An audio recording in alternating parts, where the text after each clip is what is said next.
ये हमारा पुत्र है या हमारी पुत्री है, ये हमारी मान मर्यादा को खंडित नहीं करेगा, हमारी हमेशा इज्जत करेगा समाज में। यही उम्मीद उससे करते हैं। ज्यादातर माँ बाप अपने बच्चों को क्या सलाह देते हैं? बेटा अपने रास्ते जाना, अपने रास्ते आना, अपना ख्याल रखना, अपने साथ वाले का ख्याल रखना। दुनिया बहुत खराब है। आज भी इस पृथ्वी पे देखा जाए तो कंस जैसे लोग आज भी इस दुनिया में हैं, जिसकी वजह से ग्राम या नगर या शहर कहीं की भी लड़कियां या औरतें कोई सेफ नहीं है। हर जगह, हर देश में, हर प्रांत पे आए दिन घटनाएं होती रहती हैं। आपने देखा होगा, न्यूज़पेपर आप पढ़ते होंगे, आपको जानकारी मिलती होगी। आप एक अंदाजा लगा सकते हैं कि आप जहां रहते हैं, आपके आसपास का वातावरण भले ही ठीक हो, पर लेकिन अगर आप बाहर जाकर देखेंगे तो जो श्रीमद् भागवत कथा में बताया गया है जिन पुरुषों के बारे में और जिनकी वजह से पाप फैलता है, वैसे लोग आज भी हैं। यदि आप उनसे कहेंगे सत्संग करने के लिए, पूजा पाठ करने के लिए, वो नहीं करेंगे। क्यों? क्योंकि उनकी जो मनोदृष्टि है ना, वो पहले से ही उनके सत्संग में बिगड़ चुकी है।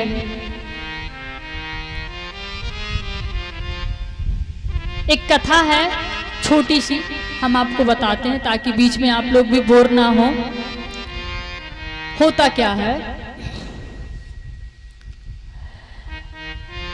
एक मूर्ति बनाने वाला शिल्पकार होता है। वो दो मूर्ति का निर्माण करता है, पर दोनों ही मूर्ति मिट्टी की होती हैं।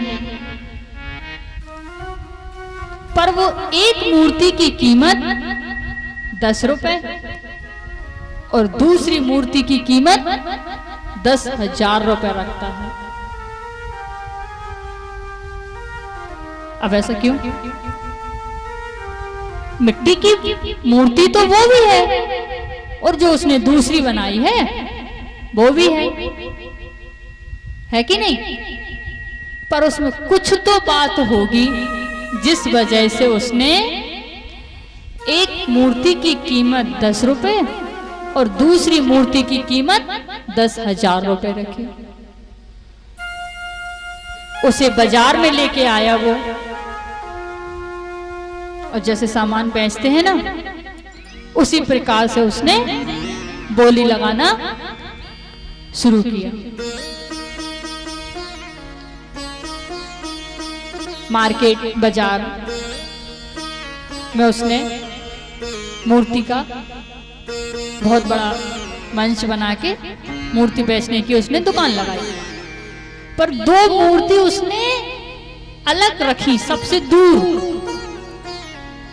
अब जो सामान में रहता है वो कुछ और ही दिखता है, लेकिन जो अगर सबसे अलग होगा तो जो समाज के लोग हैं, आसपास के लोग हैं, वो उसकी ओर आकर्षित होंगे कि आखिर इनमें है क्या, क्या बात है।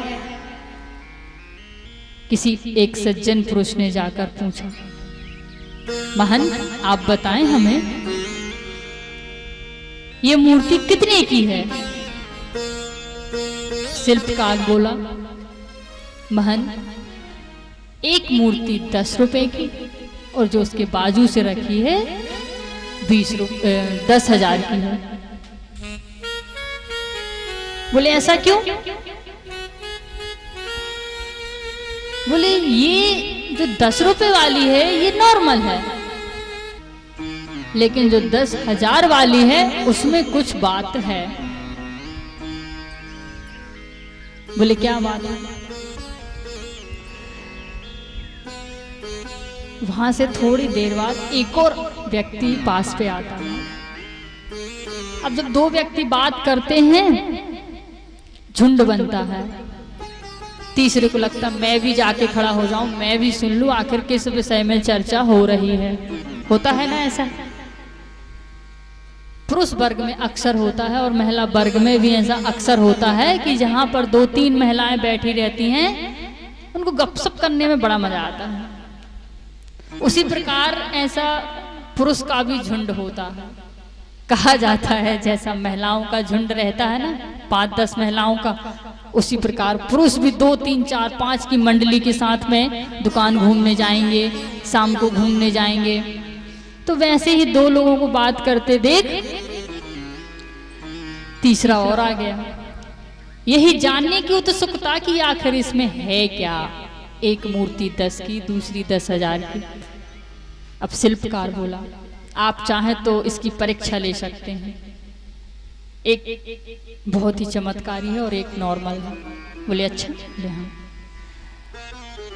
शिल्पकार ने बहुत बड़ी सुतली निकाली, रस्सी बोलते हैं जिसे, और एक मूर्ति के कान में डाला। रस्सी को कान में डाला, रस्सी इस कान से निकल गई, यहां से डाला, यहां से निकल गई। अब बोले इसमें कुछ नहीं। थोड़ी देर बाद दूसरी मूर्ति के कान में रस्सी को डाला, तो रस्सी कान से नहीं निकली, रस्सी अंदर ही जाती गई। रस्सी को डालते गए, डालते गए, डालते गए, डालते गए, रस्सी अंदर ही जाती रही। अब बोले कुछ अंतर समझ में आया? बोले हाँ। बोले क्या अंतर समझ में आया? बोले जो पहली मूर्ति है उसमें मैंने रस्सी डाली तो उसके इस कान से डाली तो इस कान से निकल गई, लेकिन जो आपकी दूसरी मूर्ति है उसमें मैंने रस्सी डाली लेकिन वो अंदर चली गई, निकली नहीं। इसका क्या मतलब? बोले इसका ये मतलब है ऐसे बहुत से व्यक्ति हैं जो कथा सुनने तो आते हैं, परंतु कल यदि हम उनसे पूछेंगे कि हमने आज क्या बताया था तो वो नहीं बता पाएंगे। कुछ लोग ऐसे हैं जो इस कान से सुनते हैं और इस कान से निकाल देते हैं, और कुछ लोग ऐसे हैं जो कथा सुनते हैं उसमें से बहुत सी चीजें अपने जीवन में अपनाते हैं, पूजा पाठ करते हैं, गोविंद का नाम लेते हैं, गोविंद का जाप करते हैं। श्रीमद् भागवत कथा एक ऐसा पुराण है कि जिसमें एक तो ये बात भी है कि 7 दिन में पूरा होता भी नहीं है, अतः भगवान का चरित्र चित्रण करना सबके बस की बात नहीं है। लेकिन फिर भी आप गोविंद का नाम लें, कैसे भी लें, पर गोविंद का नाम आप लें और गोविंद का जाप आप करें, आपके सारे कष्ट दूर होंगे, भगवान आपकी सहायता करेंगे। हम ये नहीं कहते कि हम जितनी कथा बताते हैं आप पूरी याद रखें, आप कुछ ना भी याद रखें कोई दिक्कत नहीं, आप सिर्फ गोविंद का नाम याद रखें, गोविंद का जाप करें। अपने दिनचर्या के कार्यों में गोविंद के जाप का थोड़ा सा समय निकालकर गोविंद का जाप अवश्य करें। इसके बहुत सारे फल हैं आपके जीवन में। आपके आसपास का वातावरण भी आपको अच्छा लगेगा, आपकी जो संतान है वो भी आप अच्छी पैदा होगी। आपको ये डर नहीं रहेगा कि रास्ते में इसके साथ क्या परेशानी हो रही है, क्या दिक्कत है, मेरा पुत्र या पुत्री कहां जा रही है, उसके मन से ये डर निकल जाएगा। क्यों? क्योंकि वो तो गोविंद की शरण में है ना, गोविंद स्वयं उसकी रक्षा करेंगे। गोविंद आपको टेंशन या तकलीफ नहीं देंगे, गोविंद स्वयं आपके पुत्र या पुत्री की रक्षा करेंगे। आपको कहीं डरने की आवश्यकता नहीं है। आप तो बस आपसे जितना हो सके उतना समय आप गोविंद के नाम पर लगाएं, गोविंद की सेवा करें। गोविंद की लीलाएं रहती हैं कथा में, आपने सुना होगा। एक दो दिन तो ठीक से कथा नहीं हो पाई पानी की वजह से, लेकिन शुरू से ही गोविंद हमारे साथ थे। आपको हर दिन गोविंद की लीलाएं देखने को मिलेंगी। जन्मोत्सव होंगे, कार्यक्रम होंगे मनोरंजन के लिए, बीच बीच में आपके लिए संगीत भी होता है ताकि आपको नींद ना आए। कुछ लोग ऐसे हैं जो सोचते हैं कि घर में तो टेंशन ही है, हम तो कथा में जाते हैं मस्त 3 घंटा शांति से बैठेंगे आराम से, घर की चिक चिक से दूर। कुछ लोग ऐसे भी हैं जो आते हैं कि यार चलो ऐसे टाइम पास हो जाएगा। मतलब कई प्रकार के भक्त आपको देखने को मिलते हैं। यहाँ एक प्रकार का भक्त नहीं है, कई प्रकार के आपको भक्त मिलेंगे। एक मिलेंगे टाइम पास करने वाले, एक मिलेंगे बात करने वाले, एक देखेंगे वो उधर बैठा है बोलेंगे, एक बोलेंगे वो उधर बैठा है। यहाँ पर बैठकर भी जहाँ श्रीमद् भागवत कथा प्रवाहित गंगा की तरह बह रही है, पर इसमें ध्यान बहुत कम लोगों का होता है। इस बीच में भी लोग इधर उधर की बातें करते रहते हैं।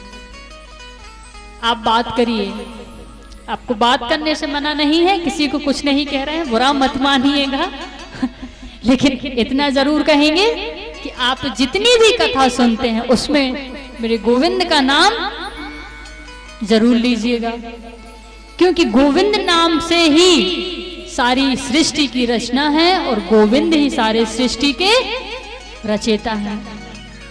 गोविंद जी का आगे की ओर चल के गोविंद जी की लीलाएं होंगी, जन्म उत्सव होगा, गोवर्धन पूजन होगी, इत्यादि ये सारे कार्य आपको होंगे जो आपको दिखाए जाएंगे। आपके मन को संतुष्ट किया जाएगा, कुछ कथा सुनाकर, कुछ झांकी के रूप में दिखाकर, कुछ भजन के रूप पर। तो आइए एक बार गोविंद का जोर से जयकारा लगाते हुए एक प्यारा सा भजन है जिसे हम सभी मिलकर गाते हैं। बोलिए बालकृष्ण लाल की।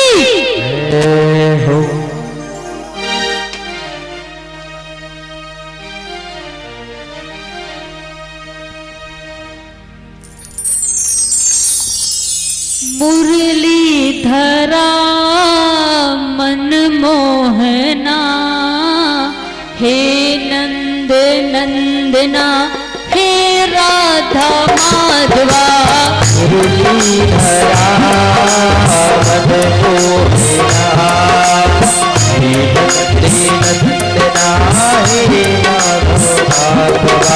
मुरली धरा मन मोहना, हे नंद नंदना, हे राधा माधवा।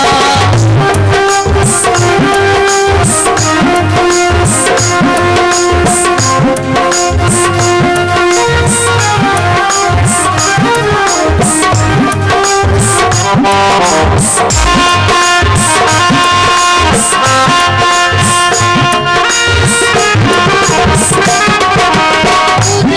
मोहना, हे नंद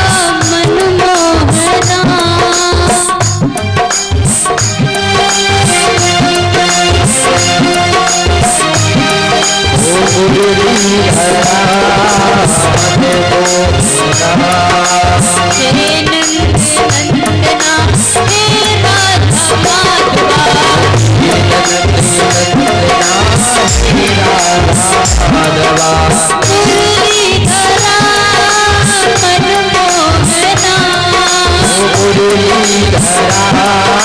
मन मोहना,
आप सभी भी गाएं। हे नन्हे नंदना हे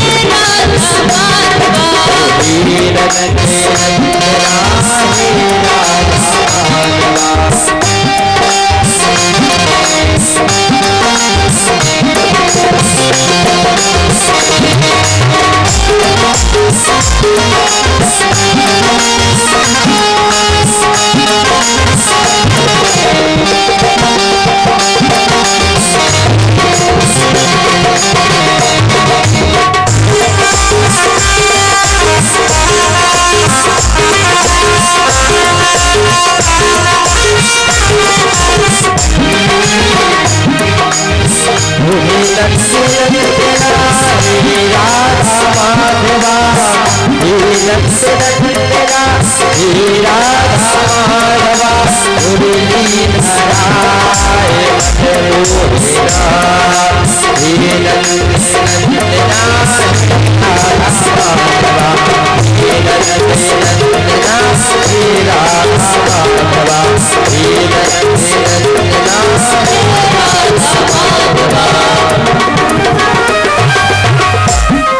बोलिए कृष्ण कन्हैया लाल की बांके बिहारी सरकार की जय हो। बोलिए जय श्री राधे राधे। आइए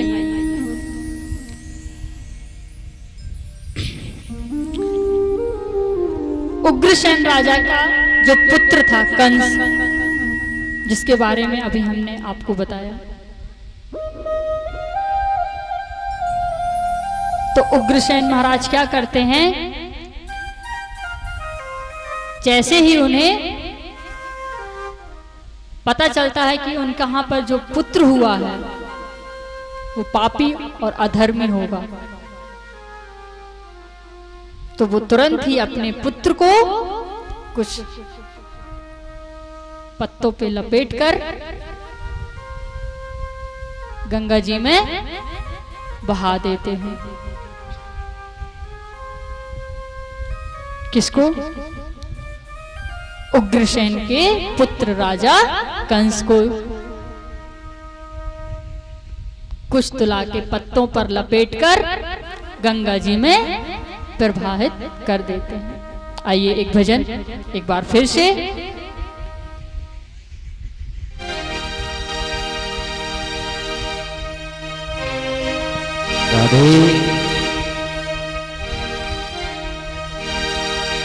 जिस देश में जिस देश में परिवेश में रहो, राधा रमण राधा रमण राधा रमण कहो। जिस देश में परिवेश में रहो, राधा रमण राधा रमण राधा रमण कहो।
संग में जिस ढंग में रहो, राधा रमण राधा रमण राधा रमण कहो।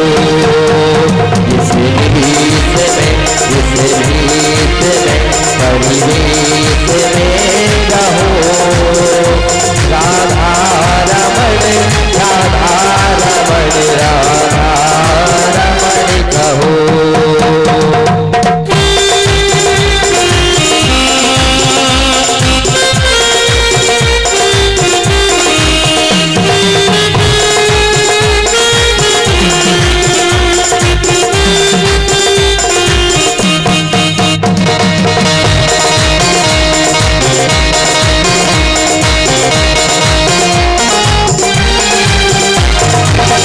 जिस हाल में जिस चाल में जिस काल में रहो, जिस हाल में जिस चाल में जिस काल में रहो, राधा रमण राधा रमण राधा रमण कहो। जिस गीत में जिस गीत में परिवेश में रहो, राधा रमण राधा रमण राधा रमण कहो।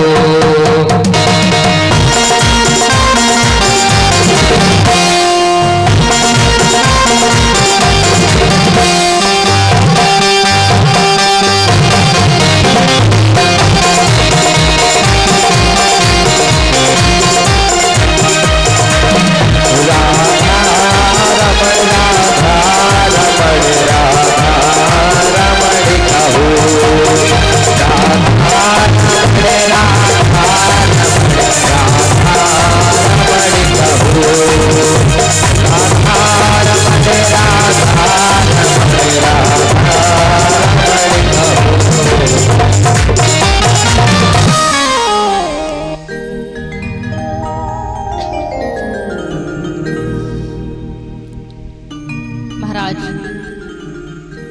उग्रसेन ने कंस को बहा दिया नदी पर, यमुना नदी पर। वहीं पर वासुदेव जी के पिता सूरसेन जी यमुना में भजन कर रहे थे। उनने एक छोटे से बच्चे को, जो कि कंस, उसको बहता देखा, अपनी गोद पर लिया सूरसेन जी ने और अपने घर ले आए और अपनी पत्नी से बोले, अब तक केवल वासुदेव हमारा बेटा था, विधाता ने हमें दूसरा बेटा और दे दिया। जैसे आप वासुदेव का पालन पोषण करेंगी, वैसे ही आप इस बच्चे का भी समान पालन पोषण करना। ये यमुना मैया ने दिया है, इसमें कोई भेदभाव मत करना। वासुदेव जी की माता बोली, ठीक है, मेरे लिए दोनों बालक ही समान हैं। कंस वासुदेव जी के साथ सूरसेन जी के यहाँ पल रहा है। उग्रसेन जी के कंस के बाद 4 पुत्र और हुए। इधर कंस को नारद जी के द्वारा सूचना मिली कि मैं उग्रसेन का बेटा हूं। रात्रि में उठकर वह चला गया, कैलाश पर्वत पर तपस्या करने लगा। भगवान शिव को प्रसन्न करके उसने वरदान मांग लिया। शिव जी ने एक धनुष उसे दिया और कहा, नारायण के अलावा इसे कोई तोड़ नहीं सकता, और जो धनुष को तोड़ेगा वो तुम्हें छोड़ नहीं सकता। अघासुर, बकासुर, व्यामासुर, अरिष्टरसुर, केशु, धौमकेशु, बड़े बड़े राक्षसों को कंस ने अपनी सेना में शामिल कर लिया। सभी राक्षसों को अपनी सेना में शामिल कर लिया, मथुरा पर आकर चढ़ाई कर दी, यज्ञ शालाएं मिटाने लगा।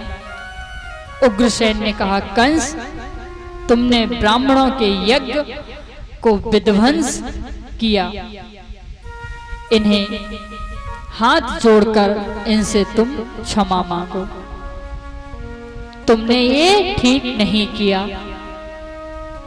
यज्ञशालाएं मिटा दी, मूर्तियां मिटा दी। सेम वही गुण जो पंडित जी ने उसके जन्म के समय में बता दिया था, वो बड़ा होकर ये कार्य करने लगा। जैसा जैसा बताया गया था वैसा वैसा वो करने लगा।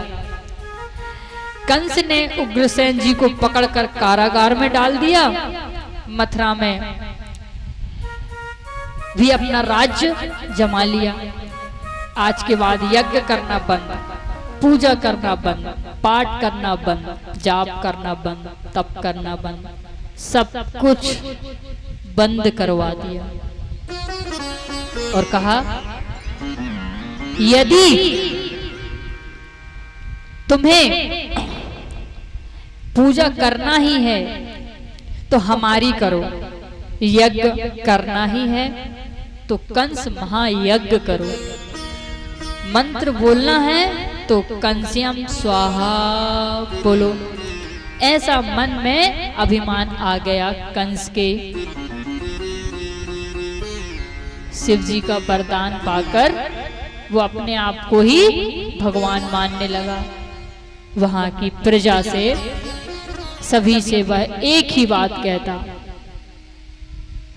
तुम्हें पूजा करनी है या कुछ भी करना है, सब में मेरा नाम आएगा, सब में मैं दिखूंगा, मेरा ही जाप होगा, मेरा ही स्वाहा होगा, मेरा ही सब कुछ होगा। और यदि किसी ने ऐसा करने से मना किया उसे मृत्यु दंड दिया जाएगा।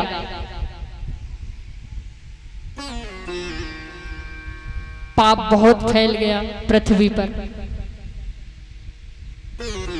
कंस ने सब जगह अपना वर्चस्व जमा लिया। कंस के मन में एक और भाव आया, देवकी का विवाह कर दूं, चाचा जी की पुत्री है, मेरी छोटी बहन, मैं अपने कर्तव्य से निवृत्त हो जाऊंगा। वासुदेव जी के साथ में देवकी का विवाह सम्मान हो रहा है। बड़ी धूमधाम से देवकी जी और वासुदेव जी का विवाह हो रहा है। बहुत ही नगर में खुशियां हैं।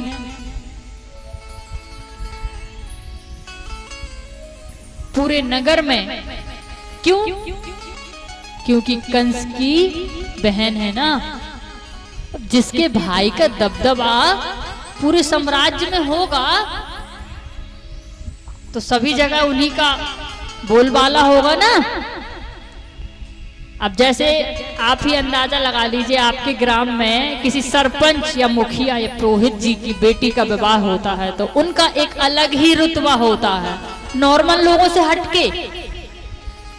उनके कार्यक्रम का स्थान भी अलग होगा, खान पान का स्थान भी अलग होगा, सब कुछ अलग। शुद्ध भाषा में बोले तो स्पेशल शादी, वीआईपी शादी। ऐसे ही कंस ने व्यवस्था करवाई अपनी बहन की शादी के लिए। सभी आए, बहुत अच्छे से विवाह हुआ। विवाह के बाद कंस ने ही कन्यादान किया, अपनी बहन का कंस ने ही कन्यादान किया। सारा कार्यक्रम, सारा उत्सव बहुत अच्छे से संपन्न हुआ। जैसे जैसे शब कार्यक्रम हो गया, विदा का वक्त आया, जैसे ही वासुदेव और देवकी जी रथ पर बैठे अपने घर की ओर। तुरंत आकाश से आकाशवाणी होती है। बहुत तेज बादल फटते हैं, गड़गड़ाते हैं, आकाशवाणी होती है।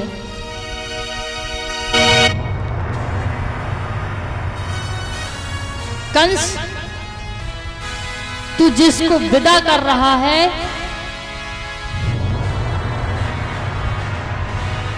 तेरी बहन को, उसका 8वां पुत्र ही तेरा काल होगा। तेरी मृत्यु का कारण बनेगा। तू ये क्या कर रहा है? कंस जैसे ही सुनता है कि देवकी का 8वां पुत्र मेरा काल और मेरी मृत्यु का कारण बनेगा, वो तुरंत ही देवकी को रथ से नीचे गिरा देता है। उसके बाल पकड़कर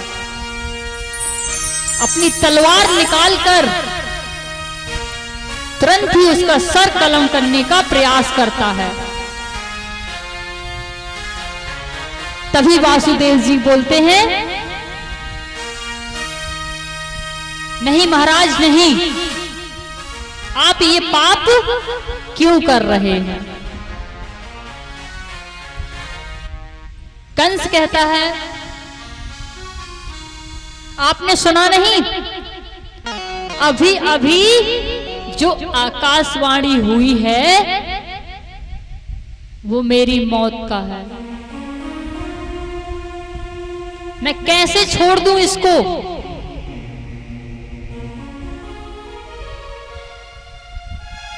वासुदेव जी कहते हैं, आप ये काम गलत कर रहे हैं महाराज।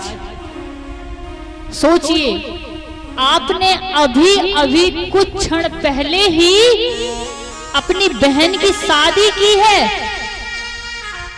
और उसका कन्यादान किया है। आप उसकी हत्या नहीं कर सकते, आप उसको नहीं मार सकते।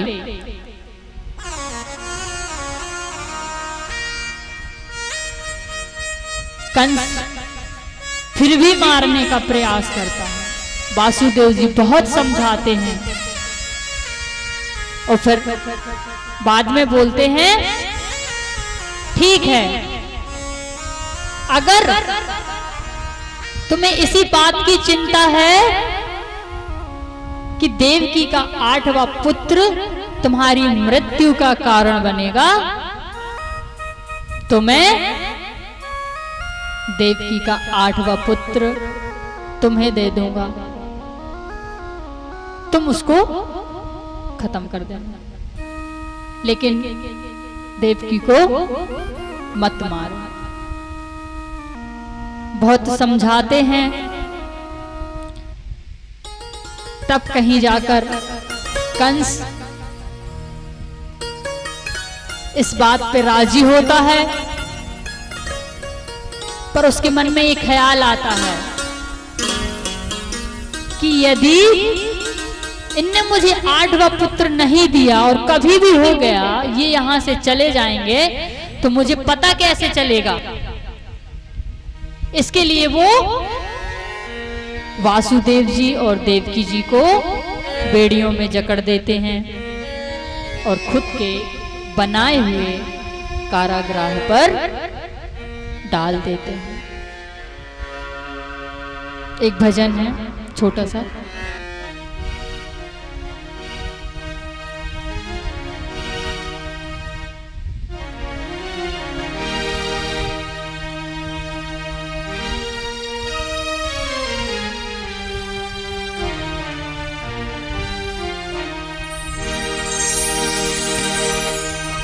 जगत में कोई न परमानेंट हो, तेल चमेली चंदन साबुन चाहे लगा लो सेंट, जगत में कोई न परमानेंट, जगत में कोई न परमानेंट, जगत में कोई न परमानेंट।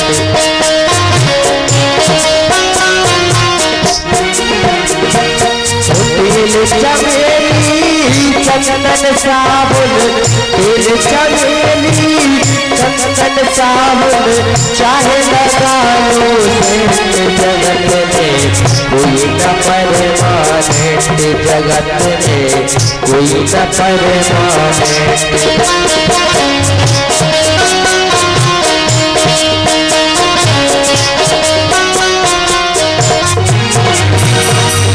आवागमन लगा दुनिया में, जगत है रेस्टोरेंट तेरे भैया, जगत है रेस्टोरेंट।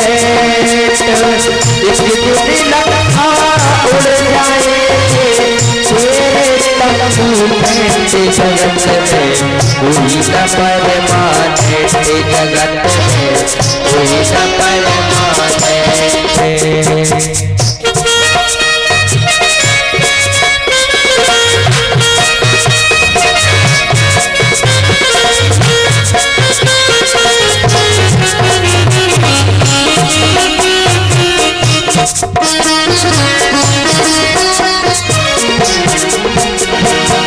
राष्ट्रपति हो कर्नल जर्नल या हो लेफ्टिनेंट हो भैया, या हो लेफ्टिनेंट,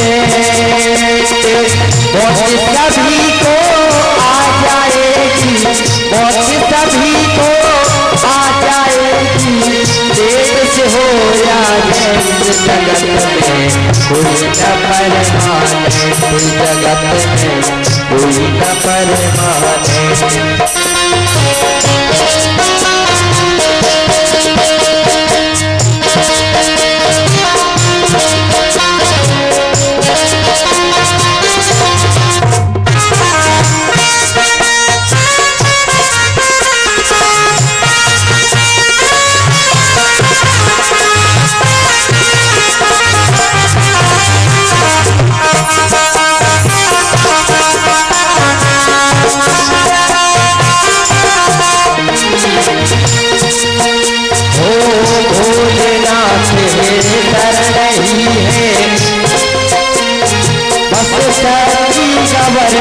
तेरे भैया सच्ची गवर्नमेंट, इनके ऑफिस से लखा, इनके ऑफिस से लखा ना हो नाम सेठ, जगत में कोई न परमानेंट, जगत में कोई न परमानेंट।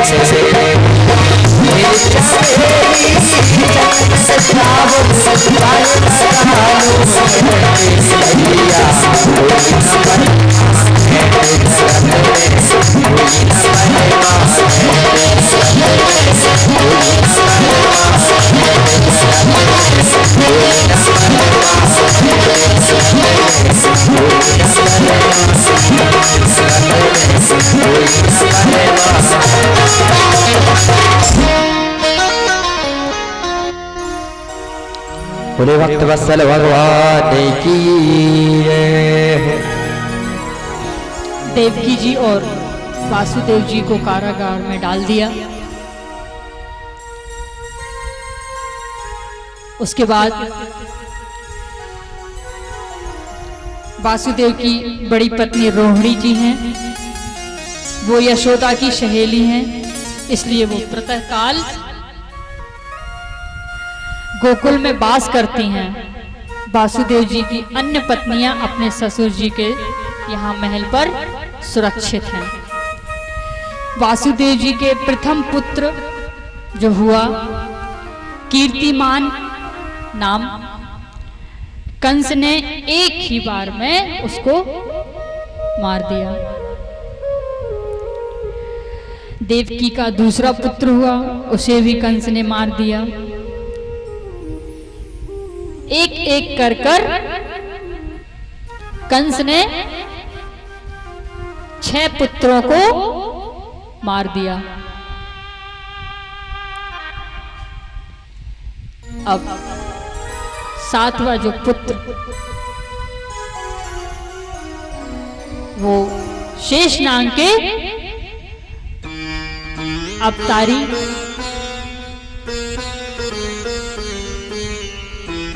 वो ईश्वर राम की कथा में होता क्या है,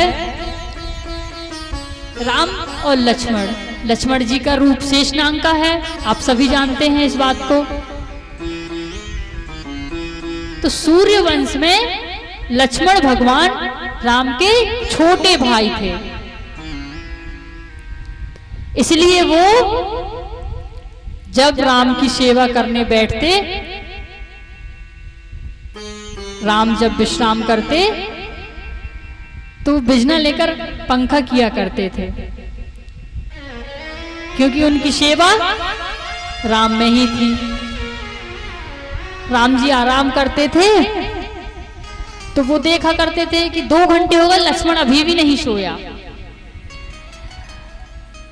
तो राम भगवान उठकर बोलते थे, लक्ष्मण सो जाओ, थक गए होगे, तुम भी आराम कर लो। बोले नहीं, आप आराम करिए, मैं आपकी सेवा करता हूं। इसी बीच पर राम भगवान बोल देते हैं कि मैं बड़ा भाई हूं, मैं जो कहता हूं वो आप करो, मेरी आज्ञा का पालन करो। यदि मैं कह रहा हूं कि आप आराम कर लो तो आप आराम कर लो। उसी बीच लक्ष्मण जी कहते हैं, सूर्य वंश में तो आपने मेरे हिसाब से मेरी मन की सेवा नहीं करने दी, लेकिन चंद्र वंश में मैं आपका बड़ा भाई बनकर आऊंगा और फिर जो मैं कहूंगा वो आपको करना होगा। इसीलिए जो 7वां पुत्र शेषनाग का है,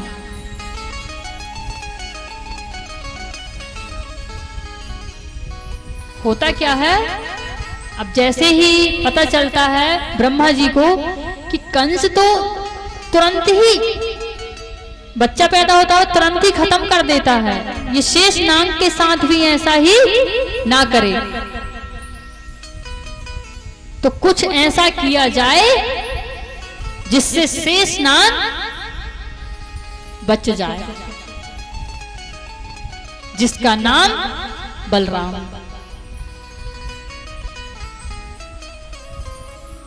ब्रह्मा जी माया को बुलाते हैं और कहते हैं, माया ऐसी माया कर दो कि कंस को लगे और कंस के सैनिकों को लगे कि वो बच्चा पेट में ही खत्म हो गया।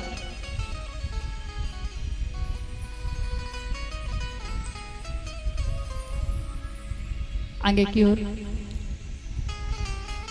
माया ऐसी माया करती है कि कंस के महल पर और कंस के पास यही खबर जाती है कि जो 7वां बच्चा था वो पेट में ही खत्म हो गया। कंस बड़ा खुश होता है और कहता है, ये लो, पहले ही डर गया, पहले ही खत्म हो गया, ये तो चलो अच्छा है। कंस अपने महल पर आराम करता है। अब नारद जी का स्वभाव तो आप जानते ही हैं। नारद जी क्या करते हैं, बैठे बैठे उनके पास उस वक्त कोई काम नहीं था। नारद जी ने सोचा क्यों ना मैं कंस के महल जाऊं और थोड़ा सा उसकी मजा लेकर आऊं, थोड़ा उसको डरा कर भी आ जाऊं। बोले ठीक। नारद जी कंस के महल पर आए।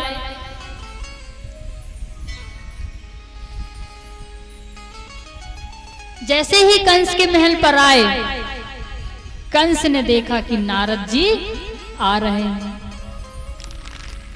और कंस ने नारद जी का बहुत ही भव्य स्वागत किया, बोला आइए महाराज बैठिए।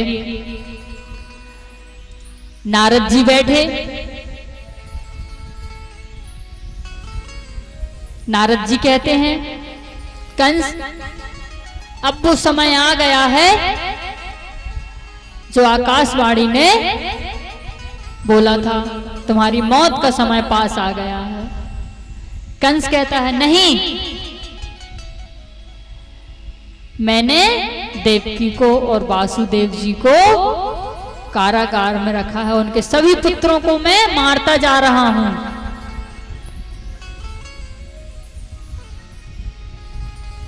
नारद जी कहते हैं अच्छा एक बात बताओ, जो 8वां पुत्र होगा अगर तुम उसे नहीं मार पाए तो? अगर वो पैदा होते ही चलने लगा और भाग गया तो क्या करोगे? बोले हाँ। बोले आकाशवाणी हुई, चमत्कार है भाई, कुछ भी हो सकता है। मतलब नारद जी कंस को डरा रहे हैं कि भाई कुछ भी हो सकता है। अब कंस बिल्कुल डर गया। कंस इतना डर गया, इतना डर गया कि वो नारद जी के चरणों में गिरकर बोला, महाराज आप बताएं, आप ज्ञानी हैं, कि अगर वो होगा भी और भाग भी जाएगा तो मैं उसे कैसे पहचानूंगा? वह कैसा दिखता होगा? आप उसकी कोई एक ऐसी छवि बताएं जिससे यदि वो भाग भी जाएगा तो मैं उसे पकड़कर मार दूंगा। नारद जी कहते हैं हाँ मैं बताता हूं। देखो छोटा सा होगा, बहुत काला होगा, काला काला होगा, काले काले बाल होंगे, काले काले दांत होंगे, सब कुछ काला होगा और बहुत बड़े बड़े काले उसके बाल होंगे। अब कंस महाराज कपने लगा, उसकी हृदय की धड़कन तेज हो गई, उसको भय, उसको बिल्कुल ऐसा प्रतीत हो रहा था कि उसके सामने साक्षात उसकी मौत खड़ी है। कंस अपने कमरे पर गया और सभी को आदेश दिया, 20,000 सैनिक बुलवाए और सभी ग्राम के आसपास सैनिकों को नियुक्ति दे दी। कहा कि इस रास्ते से निकले तो तुम उसे तुरंत मार देना। जितने भी रास्ते थे नगर के, सभी रास्तों में एक एक सैनिक को बिठा दिया कि बालक कहीं से निकल ना पाए। अब कंस की हृदय की धड़कन तेज, बिल्कुल धक धक धक धक। अब भैया निकालो थोड़ा बहुत आवाज, पब्लिक को भी तो लगे, इसमें नहीं है क्या? कंस बिल्कुल घबरा गया। उसके मन मस्तिष्क में एक ही विचार कि मेरी मौत मेरे सामने खड़ी है।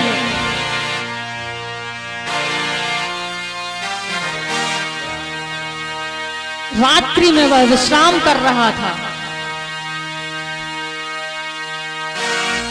जैसे ही उसने अपनी आंखें बंद की, उसे काला काला एक बहुत बड़ा बच्चा दिखाई दिया। काली काली उसकी आंखें, काले काले उसके केश। कंस बिल्कुल भयभीत हो गया।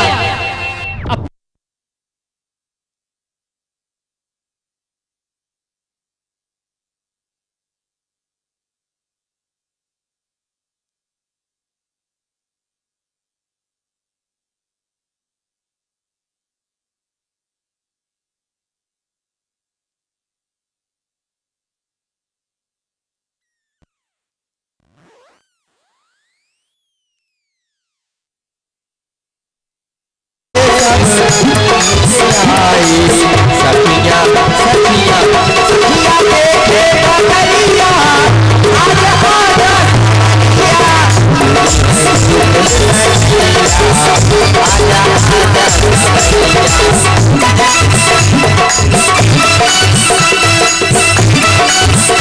यहाँ मथुरा में चल रहे मथुरा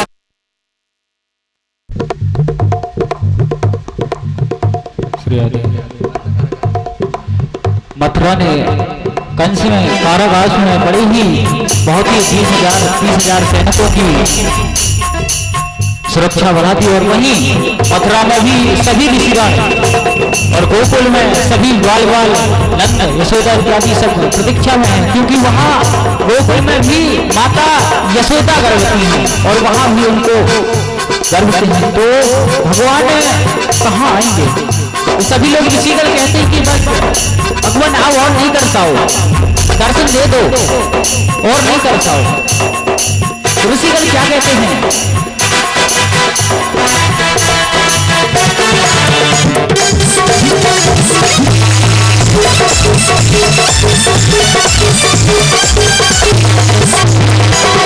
वृंदावन के तुम हो राजा, वृंदावन के तुम हो राजा, भक्तों को अब तरफ सिखा जा, भक्तों को अब तरफ सिखा जा, आके बजा जा मुरलिया, आके बजा जा मुरलिया, आजा आजा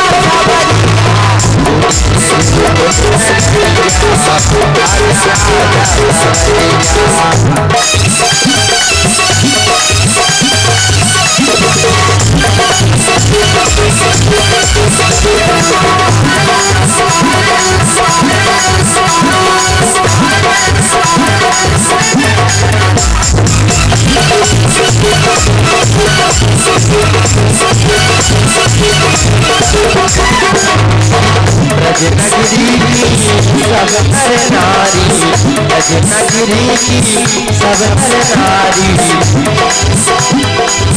देखे भगत रास्ता बिहारी, देखे भगता रास्ता बिहारी, तुझे ढूंढे गुजरिया, तुझको ढूंढे गुजरिया, आजा आजा खबरी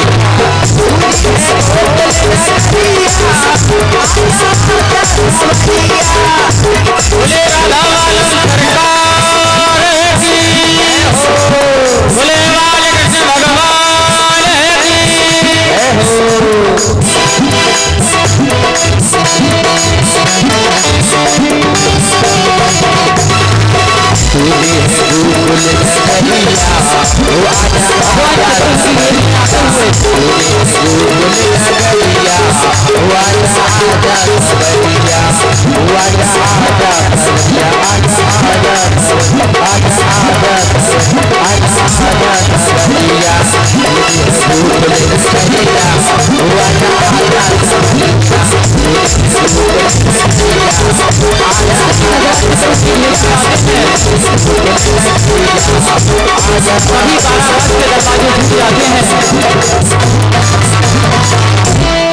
बसदेव महाराज की बेलियां खुल जाती हैं और बसदेव महाराज ठाकुर जी कहते हैं कि मुझे यशोदा के घर, नंद के घर मुझे छोड़ाओ,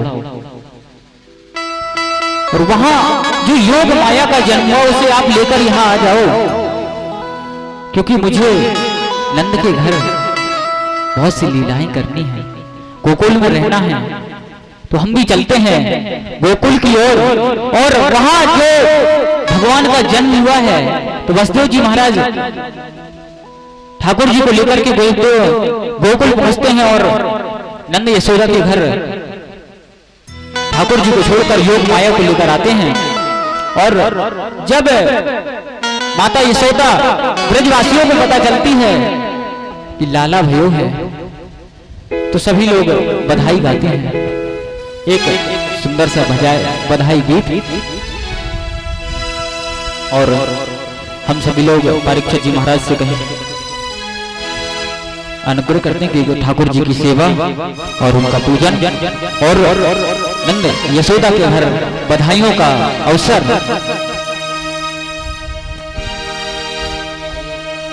राधे श्याम, आइए सभी मिलकर भगवान को बधाई देते हैं।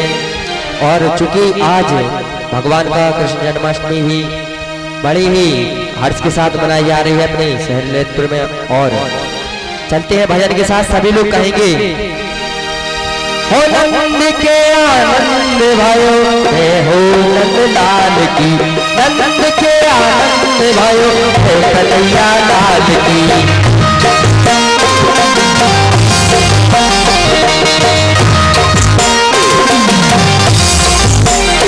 ऐसे ही सब लोग खड़े हो जाए, एक बार दोनों हाथों से ताली बजाते सभी लोग खड़े हो जाए।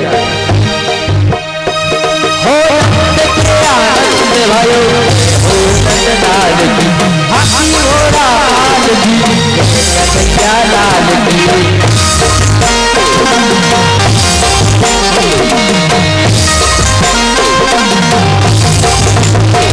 हो नंद लाल की, पाल की, जय हो नंद लाल की, हाथी घोड़ा लाल की, रग में आनंद भयो, यशोदा लाल की, नंद के आनंद भयो, जय हो नंद लाल की।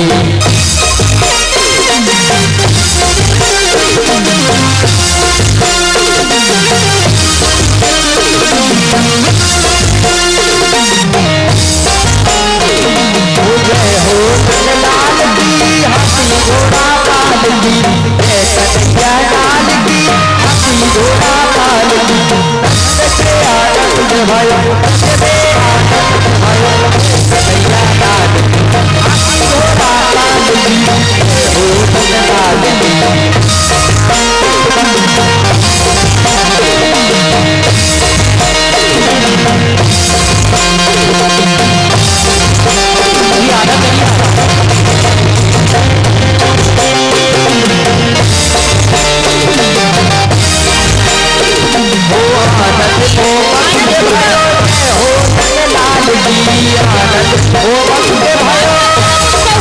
अभी आनंद नहीं आ रहा है, पहले सभी लोग हाथ ऊपर उठाएं। ऐसे नहीं ठाकुर जी का स्वागत ऐसे नहीं होता है, भाव से होता है। पहले सभी लोग हाथ ऊपर उठाएं और जोरदार जयकार लगाएं, बोलिए ठाकुर जी महाराज की जय हो। अभी नहीं, आवाज नहीं आई है, अभी आवाज नहीं आई। बोले राधा माधव सरकार की जय हो।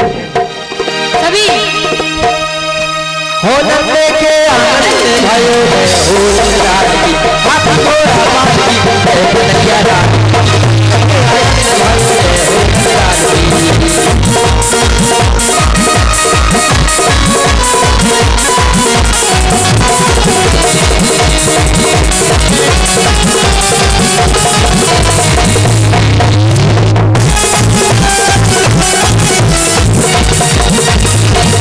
सौ बार बधाई लो, सौ बार बधाई लो, लख लख बार बधाई।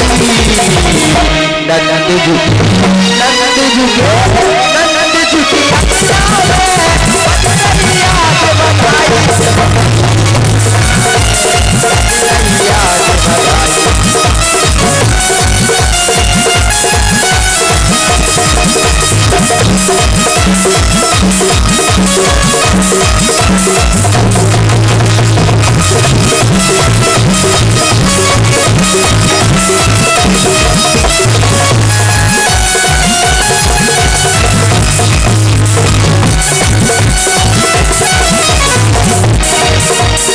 चमत्कार क्या हुआ है लोगों, हो गई बात निराली, हो गई बात निराली, हो गई बात निराली।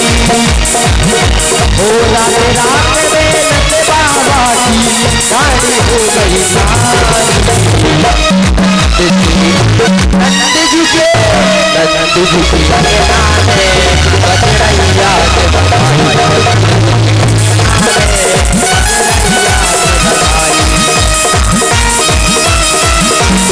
आइए सभी लोग ऐसे करके ठाकुर जी का पूजन करते हुए, आइए सब लोग पहले ठाकुर ठाकुर जी का पूजन करेंगे।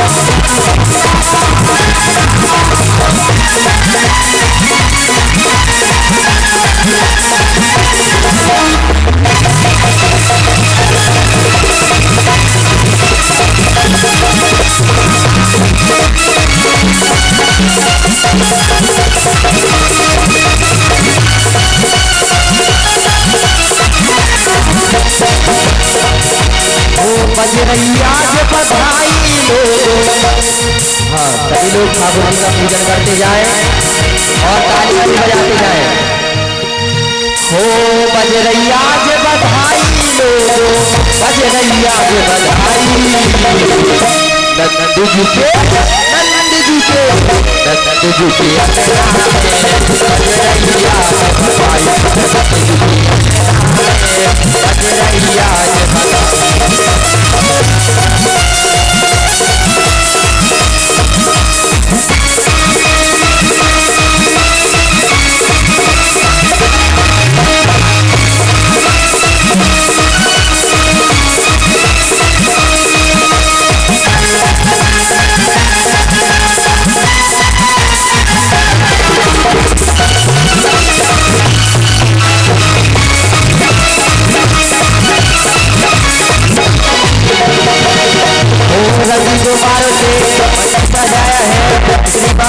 मंगाया है इसको जैसे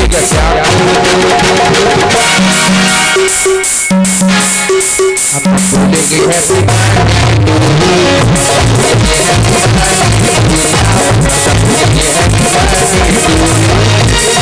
पूरा हुआ आया है जगन आया है जगन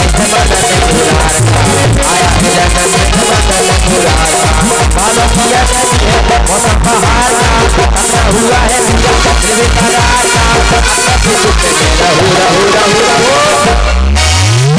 हम जब बोलेंगे हैप्पी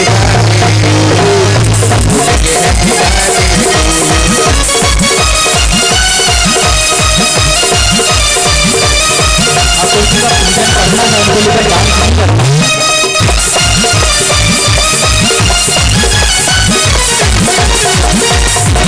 तो फाटो मारे लिए कुछ भी न लाए है दर्शन दिखाते रहना नहीं दिखाते रहना आए तो फाटो मारे लिए कुछ भी न लाए है दर्शन दिखाते रहना प्राण हमारा है पूरी खबरिया उसका चाहे श्याम मरिया उसकी सेवा कर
बंसी वाले गोकुल की राजा मेरी अखियां तरस गई अब तू आजा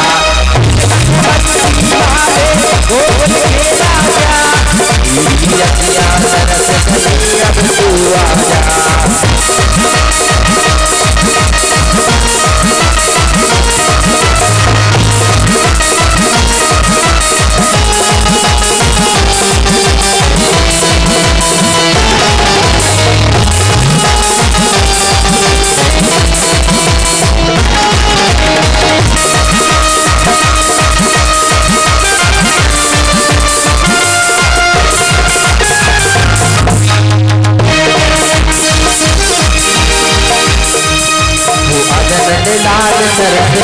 अखियां भगत लाल तरस गई अखियां तरस गई अखियां बरस गई अखियां तरस गई अखियां बरस गई अखियां गोपाल तरस गई अखियां लाल तरस गई अखियां भगवंती वाली गोकुल की राया अखियां तरस गई अब तो आजा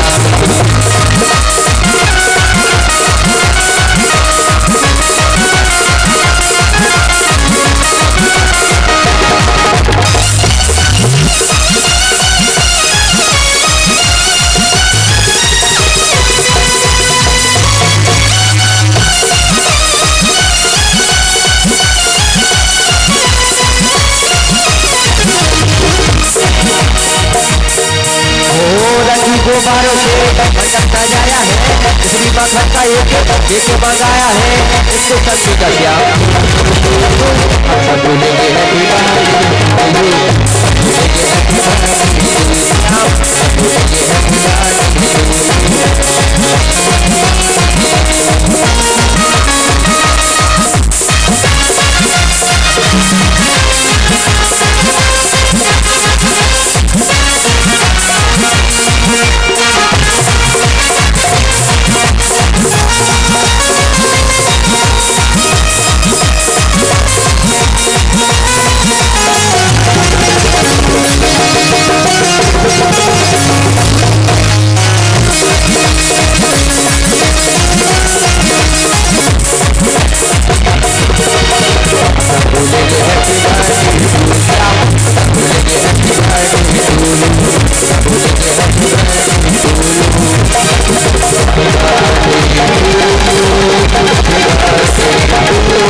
चलिए सभी श्रद्धालु भक्तगण अपने यथा स्थान खड़े हो जाएंगे और बड़ी भाव के साथ श्रीमद् भागवत महापुराण और ठाकुर जी महाराज की आरती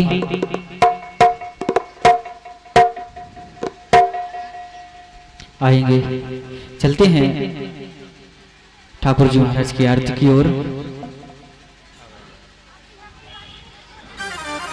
उसके पूर्व भगवान की स्तुति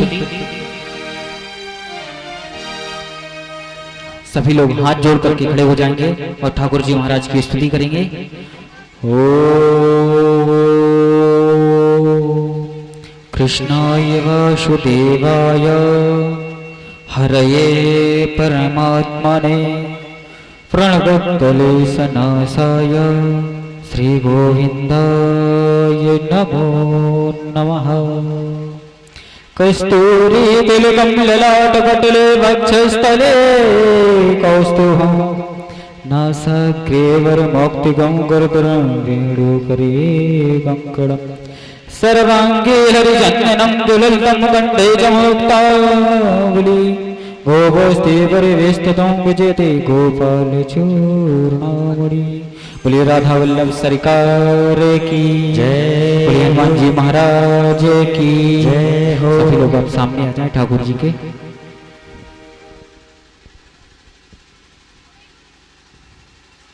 ज्वालालिन्दै नमः सर्वोच्चारार्थे गन्ध्यक्षस्मणि नमस्कारान् समर्पयामि। ॐ चन्द्रमः मनुषो जातचक्षोः शोचो वजायुतः श्रोत्रादवायुष प्राणिश मुखादग्निर्रजायत।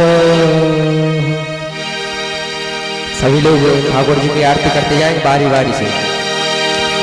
आरती कुंज बिहारी की गिरधर कृष्ण मुरारी की। आरती कुंज बिहारी की गिरधर कृष्ण मुरारी की।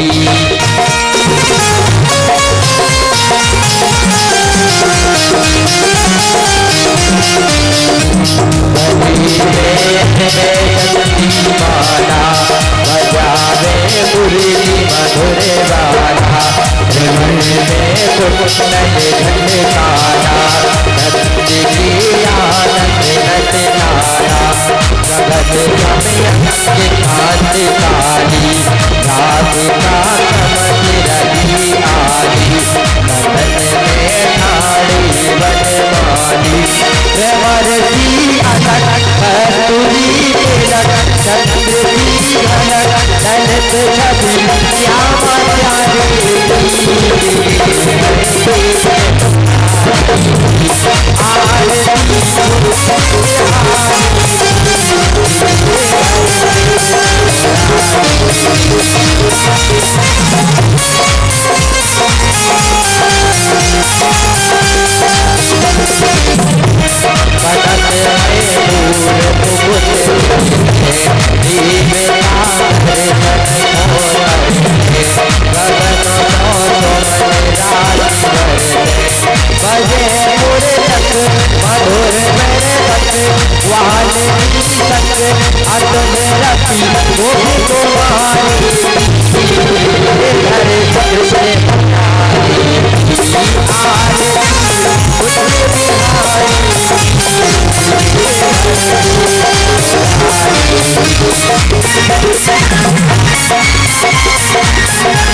प्यारी